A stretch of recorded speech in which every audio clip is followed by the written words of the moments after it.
Good afternoon, Josh. How you doing, man? There's no afternoon. No, there's no afternoon.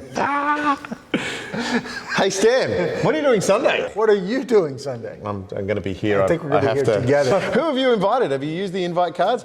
Even if you haven't used the invite card to give to someone, have you asked someone to come? Hopefully you've invited someone. Hopefully. And quick one, just remember, you don't need to book your seats anymore. You don't need to book your seats. Booking. No seat booking. But QR code when you get here, so that might take actually another few seconds. 5 seconds, 10 seconds longer. So you don't need to book your seats. You can invite anybody you like, and you can QR on the way in. But we've been talking about hope and hope multiplied. One of my favourite sets of Psalms. 126 talks about the restoring of fortunes and streams that return, that we sow in tears, but we reap with songs of joy. I particularly like the songs of joy part. La, la, la. Exactly. Sing us a song of joy. Da, da, da, da, da, da, hey, I reckon it sounds joyful to God. Absolutely. So if my singing doesn't sound joyful to you, it's your ears. Psalm 127, unless the Lord builds the house, they labour in vain. Psalm 130 speaks directly to the hope. It says, verse 5 of Psalm 130, I wait for the Lord, my soul waits, and in his word I put my hope. What does it mean when it says the word to you? I mean, the easy default would be for us to go to our Old and New Testament scriptures, what we have as the scriptures. And I do believe that is our primary source of the word. When God spoke to Israel, it was through the prophets, and historically through the Old Testament scriptures, and then through the New Testament after Jesus, the apostles wrote, Paul wrote, and we have that word, and we can put our hope in that because it's really the only thing that is eternal and long-lasting. His word never fails. This earth, heaven and earth will pass away, but his word will endure forever. So the things that the Lord says, we can count on. Right. That's why we can have hope in that. Isn't that the fundamental of where do you put your trust?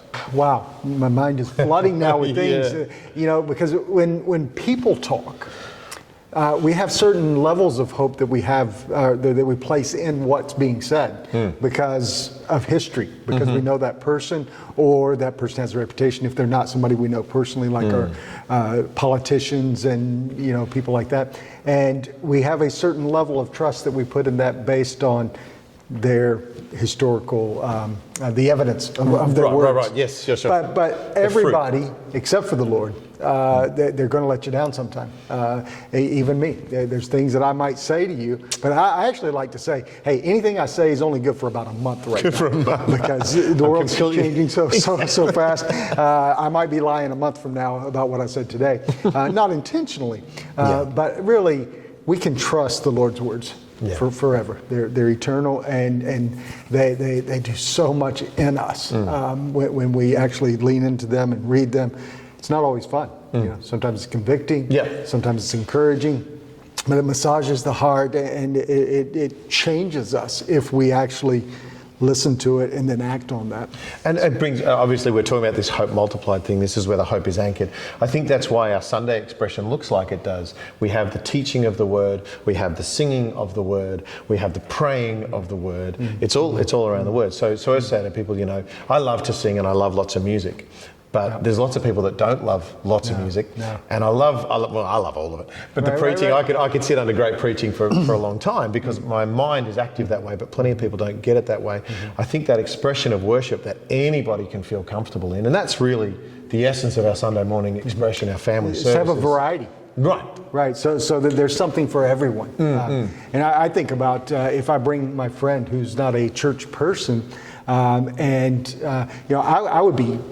would love to stand there and sing praises to God for half an hour, 45 minutes. Right. That could be a wonderful experience for me.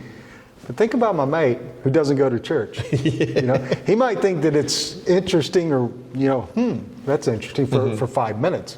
But after a while, he's going to think, okay, I don't belong here. I do not fit. Exactly. I always say to people, live music is great when you've agreed on the band that you love and you go and see the band and you've got a drink in your hand and you've got some fried chips or whatever it is. So we're going to give them drinks in their hand? Absolutely.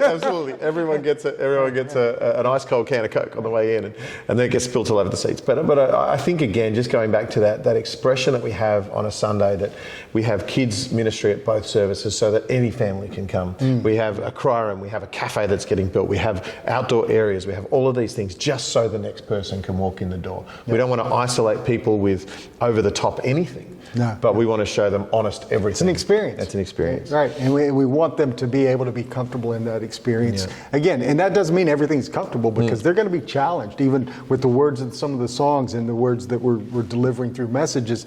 They're going to be challenged, but hopefully in a loving way that does prick the heart.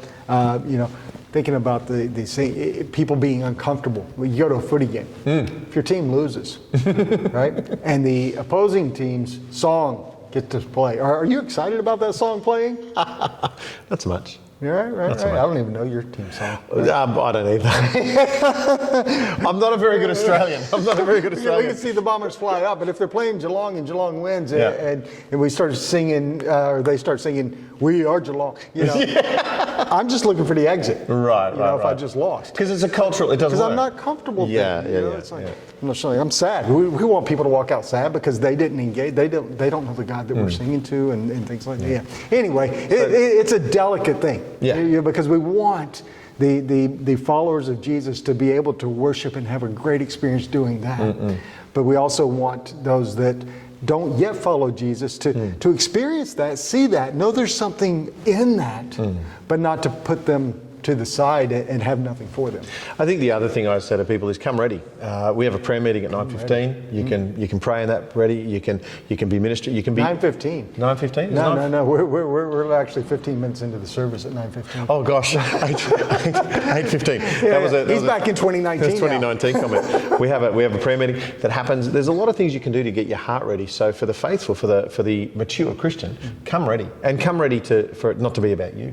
That's what we do too. So, but honestly, it's been just a wonderful start to the year. Easter's coming up. We're going to have a fantastic Good Friday, combined Good Friday that Easter. You invite people to. What are you doing Sunday? You're invited. Exactly, and Easter Sunday is going to be an absolute celebration here. We're pretty sure our cafe will be ready by then and we'll be able to serve some stuff out of it. I don't know what, maybe just icy poles and Coke, I don't know. But we can at least do coffees again. We can at least do coffees again. We hope. And that's how we know Jesus is coming back. Because we're going to multiply hope. He's going to multiply hope through coffees. Hey, you're talking about the Easter and celebrating, but we got something to celebrate this week. Oh gosh, I forgot. Yeah. This video's gone for way too long already, but let's just say happy birthday to WBC. Yeah. Happy birthday. 52. Almost as old as you.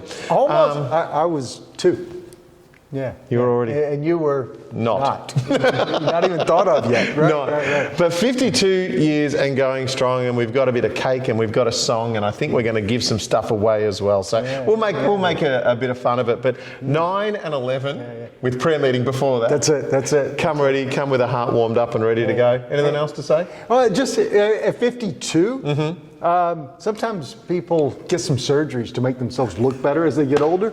Hey, come and see the place. We've been doing some surgeries around the place to give it a facelift. That's a great analogy. I love that. Yeah. We got some Botox. It's a cafe. When do I get my tummy tuck? Does that happen? Anyway, I think we're done. We're done. God bless you. Have a great week.